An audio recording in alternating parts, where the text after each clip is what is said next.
अस्सलाम वालेकुम, मैं हूं अरबाब जहांगीर। आप देख रहे हैं मेरा यूट्यूब चैनल असली खबर विद अरबाब जहांगीर। उम्मीद है तमाम देखने वाले खैरियत से होंगे और पाकिस्तान के मेडिकल स्टूडेंट्स और डॉक्टर्स के लिए वो सबसे बड़ी खबर आ गई है जिसका एक तवील अरसे से इंतज़ार किया जा रहा था और बार बार पूछा भी जा रहा था कि पीएमडीसी बिल पर सदर मुमलिकत कब दस्तखत करेंगे। तो आपको इससे पहले भी मैंने बताया था कि जब ये सदर मुमलिकत के पास भेजा गया था तो उनके पास 10 वर्किंग डेज़ का वक्त था। 10 वर्किंग डेज़ में उन्हें ये दस्तखत करने थे और आज ही वो लास्ट वर्किंग डे था। वरना आज रात 12 बजे के बाद इस बिल पर खुद ब खुद अमल हो जाता और ये कानून की शक्ल इख्तियार कर जाता। तो आज सदर मुमलिकत ने इस पर दस्तखत कर दिए। तो अब आइनी तौर पर, कानूनी तौर पर, वाज़े तौर पर इस बात का ऐलान अब हो चुका है कि आइन के आर्टिकल 75 के तहत सदर मुमलिकत ने Pakistan medical and dental council bill 2022 की तौसीक कर दी है और अब ये कानून की शक्ल इख्तियार कर चुका है। अब जो लवाजमात बाकी के हैं, जिस तरह काउंसिल मेंबरान का इंतखाब करना है और फिर वो लोग अपने प्रेसिडेंट और वाइस प्रेसिडेंट का इंतखाब करेंगे, वो अब इस हुकूमत की ज़िम्मेदारी है कि ये कितने अरसे में ये वजारत सेहत और जो दीगर तमाम सपोर्टिव स्टाफ है वो कितने दिन में ये काम अंजाम देता है। बिल आखिर सदर मुमलिकत को इस पर दस्तखत करने ही पड़े हैं। कई बिल्स उनके पास जॉइंट सेशन से पास होकर पहुँचे थे जिस पर वो वक्तन फ़वक्तन दस्तखत कर रहे थे और शायद सबसे आखिर में पीएमडीसी बिल पर ही दस्तखत किया गया और सबसे ज़्यादा कंट्रोवर्शियल भी इसी को बनाया गया, चूँकि जब पहली बार ये सदर के पास गया तो उन्होंने बिला जवाज़ एतराज़ात लगाकर इसको वापस किया।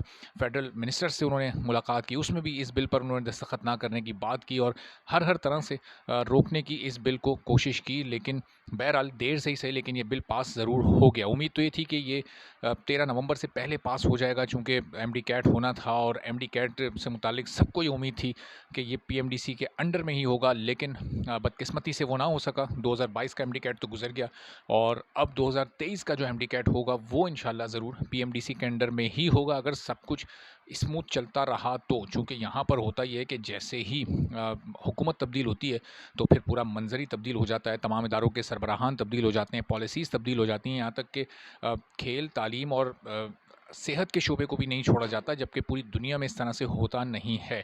और फिर इमरान खान साहब की वो मुलाकात और उस मुलाकात में वो स्टेटमेंट आपको याद होगा जिसमें चंद सहाफ़ियों से मुलाकात में उन्होंने कहा था कि अगर उनकी हुकूमत आई तो फिर इस पीएमडीसी को वो ख़त्म करके दोबारा पीएमसी लाएंगे, चूँकि ये हुकूमत अपनी मर्ज़ी के डॉक्टर्स पीएमडीसी के थ्रू भर्ती करवाना चाहती है। तो ये अब इस तरह सिचुएशन है। बहरहाल इस वक्त तो एक अच्छी खबर आ गई है। 2022 का अख्ताम भी मेडिकल कम्युनिटी के लिए एक बेहतर अंदाज में हुआ था, चूँकि जॉइंट सेशन से ये बिल पास हुआ था।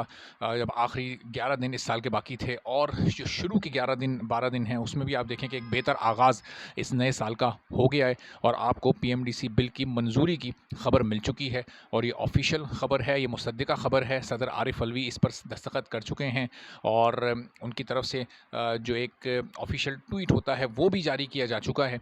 तो इसमें कहीं कोई इबहम अब नहीं है और अब सिर्फ चंद दिन लगेंगे इसकी। लेकिन ज़ाहिर एक पॉलिटिकल अनरेस्ट पंजाब में और इस वक्त ओवरऑल पूरे मुल्क में चल रहा है, एक इकोनॉमिक क्राइसिस भी चल रहा है। तो हो सकता है कि इन सारी सूरत हाल को मद्देनज़र रखते हुए थोड़ा सा वक्त लग जाए। अगर ये 2-4 रोज़ की कार्रवाई है तो शायद ये 7-8 रोज़ पर चली जाए। लेकिन बहरहाल उम्मीद यही है कि जनवरी में ही और शायद 20 जनवरी से पहले पहले ये पीएमडीसी की काउंसिल, और हो सकता है कि अगले आने वाले 1-2 दिनों में, आने वाले 1-2 दिनों में ही अगर हुकूमत ज़्यादा एक्टिव हुई तो ये काउंसिल अपना काम शुरू बाकायदा तौर पर कर देगी। चूँकि जब बिल मंजूर हुआ था जॉइंट सेशन से उसी वक्त जो रेलेवेंट मिनिस्ट्री है उसके ज़हनों में नाम होंगे कि किन किन लोगों को इस काउंसिल के मेंबरान के तौर पर तैनात करना है और किन किन लोगों को क्या क्या जिम्मेदारियां देनी है। तो अब सिर्फ चंद दिनों की दूरी पर ये तमाम चीज़ें हैं और उसके बाद पीएमडीसी की जो पॉलिसीज़ हैं, जो पीएमडीसी बिल में तरमीम हुई हैं, उसके बाद जो इस बिल की एक नई शक्ल निकल कर आई है उससे मुतालिक भी मज़ीद अपडेट्स आती रहेंगी। तो मैं आपको इंशाल्लाह अपडेट करता रहूँगा। चैनल पर नहीं है तो चैनल सब्सक्राइब कर लें, बेल आइकन प्रेस कर दें ताकि ये तमाम इन्फॉर्मेशन आप तक भी फौरी और बर वक्त पहुँच सके। इजाज़त दीजिए, अल्लाह हाफ़िज़।